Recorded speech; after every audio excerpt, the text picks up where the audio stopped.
Bowl appearances, 6 rings. Tom Brady posted his goodbye. This is it for him, man. Thanks for a hell of a run. Tom Brady is going to wind up as a Tampa Bay Buccaneer. Wrap your mind around that one. When you get yourself in a situation like this, this is a great opportunity for us to get to. We're going to be in it at the end. There's no team that's going to run away from us. Well, it's official as of this morning. Tom Brady posting a picture on Instagram of himself signing his new contract and talking about officially being a Tampa Bay Buccaneer. We're still waiting on the financial terms to come in. The contract, according to Adam Schefter, is going to be for 2 years. The highest priced free agent ever in terms of annual value was Kirk Cousins at $28 million a year. It seems certain Brady will surpass that. And now Bruce Arians, the head coach in Tampa, has chimed in with a statement. He says Tom is the most successful quarterback in the history of our league, but what makes him so special is his ability to make those around him better. I've had the privilege to work with some of the best passers in our game, and the characteristics they all possessed with the ability to lead and get the best out of their teammates. Tom is no different. He is a proven winner, will provide the leadership, accountability, and work ethic necessary to lead us to our goal of winning another championship. So that's from Bruce Arians. We spoke to Levante David earlier, the now teammate of Tom's in Tampa. They're all excited. But here's Swagoo. Here's what I'm excited to hear, because there's been a lot of Tom Brady talk, and understandably so. He's the greatest quarterback of all time. But you have put together for us a top 5 list of all the other moves into the NFL leading towards next season, besides Tom Brady, that have been the most important to you. Swagoo, go. Hey, G, I appreciate doing this list. At number 5, I have Malcolm Jenkins going to the New Orleans Saints. Listen, this is a big move. The last time we saw the Saints, Kyle Rudolph was catching a touchdown in the playoffs to put them out of the run for the Super Bowl. So now you have Malcolm Jenkins, who is still grading out as one of the elite cover safeties in the league. I think he's going to help this defense tremendously, and that was the Achilles heel for the New Orleans Saints' defense, being that Tom Brady is in Tampa Bay. Malcolm Jenkins is a big move. Number 4, Matt Nagy now has Nick Foles, and I think this tremendously helps. It creates competition, first and foremost, for Mitchell Trubisky. It puts another guy in the locker room with the success of winning the Super Bowl, but also being in a backup role and pushing a younger quarterback to be elite. Same situation with Carson Wentz as far as being behind him and a guy that can come in and make things happen. He thrives in the shotgun. That's what Matt Nagy likes to do. I think this is a huge move for the Chicago Bears, and I believe by week 8 or week 6, Nick Foles will be the starter in Chicago. The third one, the Washington Redskins getting Ron Rivera. This is a huge move. The Redskins have been in this abyss. They've been up and down trying to figure out what this organization is going to be. They have Ron Rivera now, who is there. He is a stability. He is calm. He did a tremendous job in Carolina getting the Panthers to a Super Bowl. He understands what it takes to win. Not to mention Jack Del Rio, defensive coordinator on that staff as well, has been a long-time head coach, and Scott Turner offensively. Can they get Haskins to where they need to be? Will they go get Cam? I think this is a huge, huge move for the Washington Redskins to bring Ron Rivera in as the coach. My second to best one is D-Hop going to the Arizona Cardinals. Are you kidding me? My mind is still blown by the fact that the Houston Texans would let D-Hop go. A receiver in his prime, 27 years old. Kyler Murray, buckle up. He's going to have success. I was one that was not in on Kyler Murray because I hadn't seen a quarterback of that stature have a lot of success. The fact that he has Hop, the fact that he has Fitz still there, this offense, Cliff Kingsbury, they did some tremendous things down the stretch.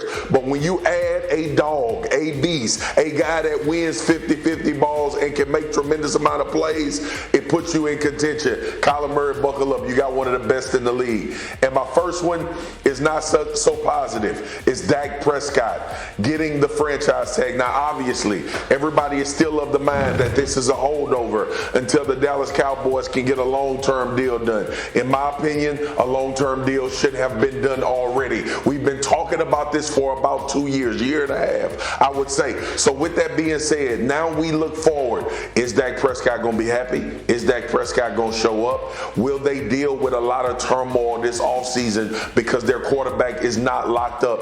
And then Dak plays under a franchise tag 1 year, or the Cowboys in a position the following year to have to draft a quarterback because their relationship is soured and Dak needs to move on. These are the 5 biggest moves in free agency this year. I like it. I like it too. It's extraordinarily well done. Swagoo, thank you very much. And I'll tell you that, think about this. A lot of eyes are on Tom Brady in Tampa. A lot of others are on Tua Tagovailoa, trying to figure out where he will wind up going in the draft. And our Adam Schefter made a very important point on Twitter earlier. Then we brought him in to discuss it live here on the show. But I'll read you the tweet from Schefter. With college prospects now banned from visiting NFL teams due to the coronavirus pandemic, and with doctors being unable to examine players on those trips, Tua Tagovailoa will remain the draft's top medical mystery, with teams being unable to get the look at him that they wanted. And here he comes, the one, the only. Stephen A. Smith is with us live here again, 7 minutes away from First Take. But, Steve, we all understand how this stuff works. These general managers are essentially betting their jobs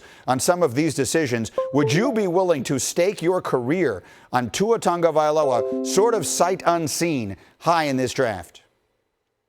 Well, my answer for most of the teams would be hell no. I'm not doing that. I need to make sure that, you're physically fit. The reality is that we know what a great player that he was. He was completing about 71% of his passes, had about 33 touchdowns, just 3 interceptions before he got hurt. The year before that, it was 43 touchdowns and just 6 interceptions on the season. He's an elite quarterback, but I definitely need to check his health because durability on the collegiate level was a problem for him. So certainly it would be a problem for him on the pros, one would presume.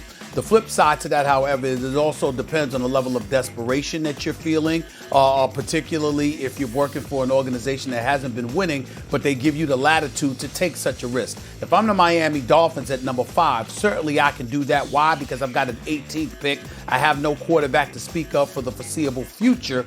And as a result, it might be worth the risk considering the level of struggles that you've had in recent memory. The Chargers weren't able to get Tom Brady. They've got the 6th pick. I would take that into consideration. I'd also take it into strong consideration if I'm the San Francisco 49ers at number 13, because there are questions about Garoppolo, whether or not he's a game manager or a guy that you can really rely upon. But considering everything else that they have at their disposal, an elite defense, weapons at the wideout spot. Don't get me started with George Kittle, who's battling Travis Kelce for the best tight end in the game.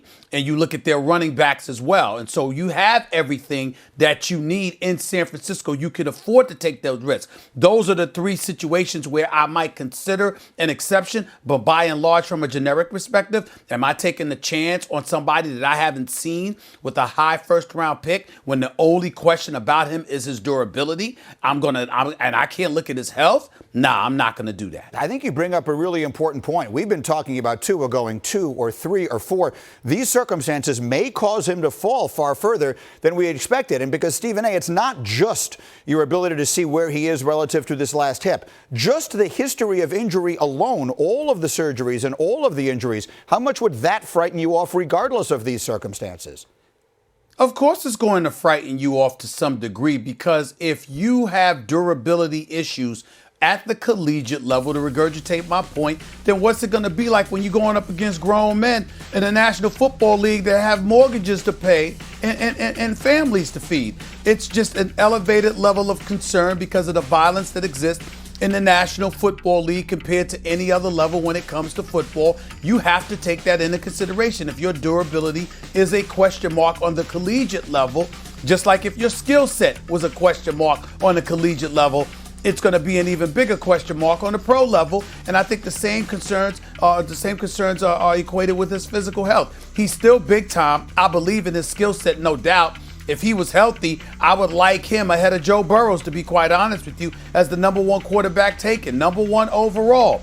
But because his durability is such a question mark, I can't just ignore not seeing him physically and then spend a top 4 pick on him. If I'm the Miami Dolphins, I could do it at 5. If I'm the Chargers, I could do it at 6. If I'm San Francisco, I could do it at 13. That's about it.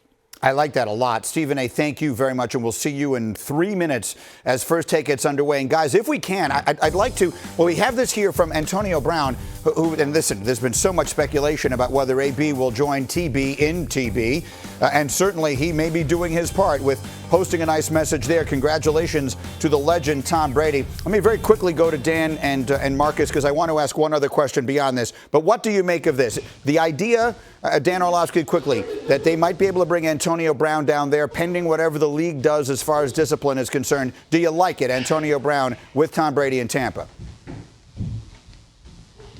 No, Greeny, I don't. I'm not surprised by this, but I don't like it. I've been outspoken that I wouldn't bring Antonio Brown into my locker room.